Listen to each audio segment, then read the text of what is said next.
तो आज हम बात करने वाले हैं पैसों के बारे में। पैसा ये हमारे जीवन में इतना ज़रूरी बन चुका है जितना ज़रूरी हमारे लिए हवा, पानी और खाना है, जो आज हर इंसान इसे पाने में लगा पड़ा है।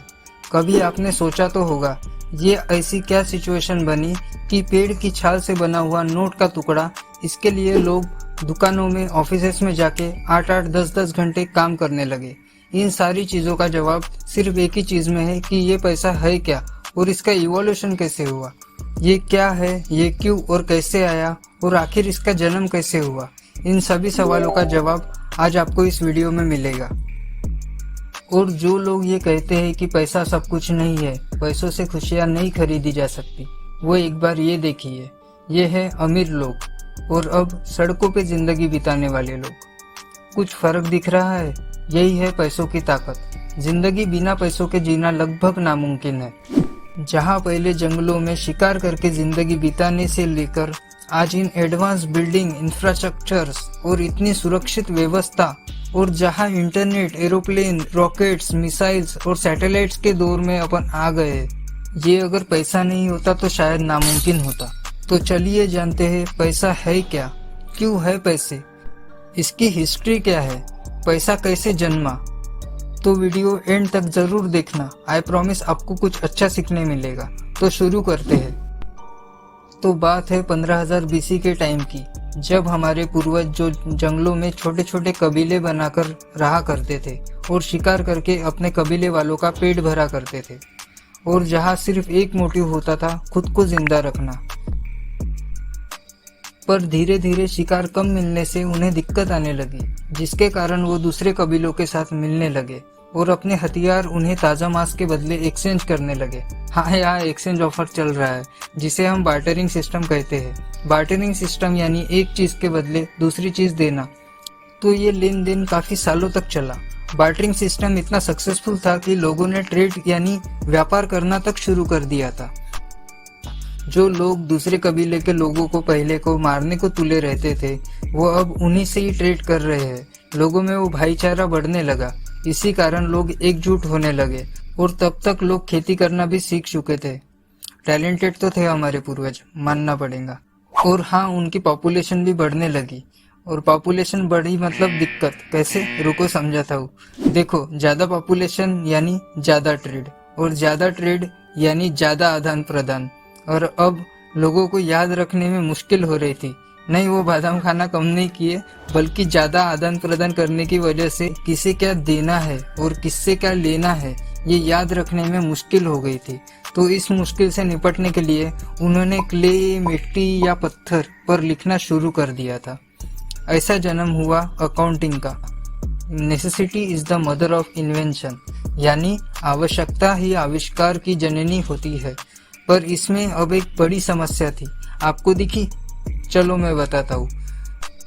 तो कई बार आदान प्रदान करते समय एक इंसान को तो उसकी जरूरत की चीज मिल जाती थी, पर दूसरे को वो चीज नहीं चाहिए जो अगला उसे दे रहा है, तो इससे ट्रेड कैंसिल हो जाता था। तो ऐसी समस्या बार्टरिंग सिस्टम में थी।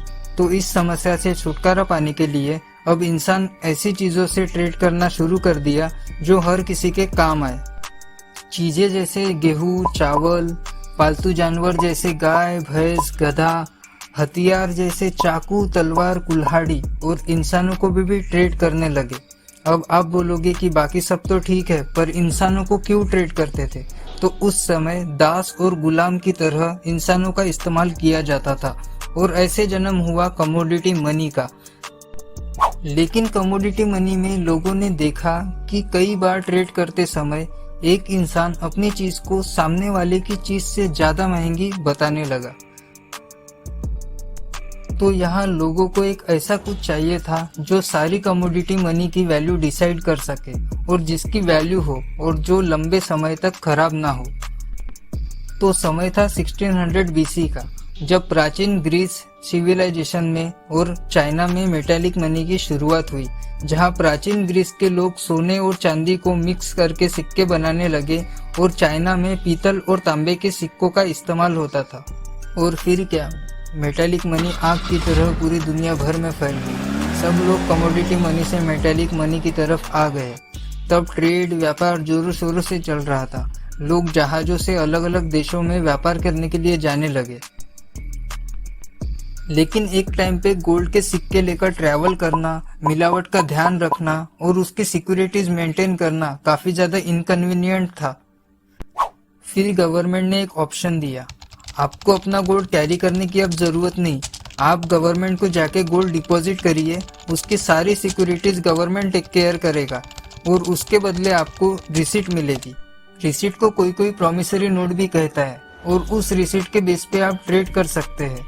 आपको गोल्ड ले लेके घूमने की जरूरत नहीं है। फिर आगे चल के यही रिसीट थी जो पेपर मनी में कन्वर्ट हो गई। असल में इस पेपर मनी की अपनी कोई वैल्यू नहीं है, ये सिर्फ एक कागज का टुकड़ा है। लेकिन इस कागज के टुकड़े की वैल्यू तब बढ़ जाती है जब गवर्नमेंट आपको भरोसा देती है कि इसको लेके आप इंडिया में कहीं भी जाओगे, जितना अमाउंट इस पर लिखा हुआ है आपको उतनी वैल्यू मिलेगी। नॉर्मल कागज और करेंसी में यही फर्क होता है कि करेंसी में गवर्नर ऑफ इंडिया ये साइन करके वचन देता है कि मैं धारक को इतने पैसे देने का वचन देता हूँ और इस वचन की वैल्यू इतनी होती है कि इस पर हर कोई ट्रस्ट करता है। जब डिमोनेटाइजेशन हुआ था तब गवर्नमेंट ने 500, 1000 और बाद में 2000 की नोटों से अपना वचन वापस ले लिया था और जैसे ही अपना वचन वापस लिया था तो ये 500, 1000 और 2000 के नोट कागज बन गए थे। यहाँ पर एक कहावत फिट बैठ रही है, necessity is the mother of invention, यानी आवश्यकता ही आविष्कार की जननी होती है। जब इंसान को जीवन में तकलीफ होती है तो नए नए इन्वेंशन किए जाते हैं, जैसे गर्मी हुई तो फैन बनाया, जल्दी जाना है तो गाड़ी बनाई, वगैरह वगैरह। आज के टाइम पे भी पैसे में बहुत सारे चेंजेस या अपडेट्स आते रहते हैं, वो आप कमेंट करके बता। पर आपने देखा होगा आज यूएस डॉलर को ग्लोबल करेंसी बोला जाता है और क्यों $1 ₹1 के बराबर नहीं है, ये टॉपिक हम अगली बार में कवर करेंगे। आई होप आपको ये वीडियो पसंद आई। अगर आई हो तो एक लाइक कर दो और सब्सक्राइब करके इस चैनल को ग्रो करने में हेल्प करो। मिलते हैं किसी और नए टॉपिक के साथ। जय हिंद, वंदे मातरम।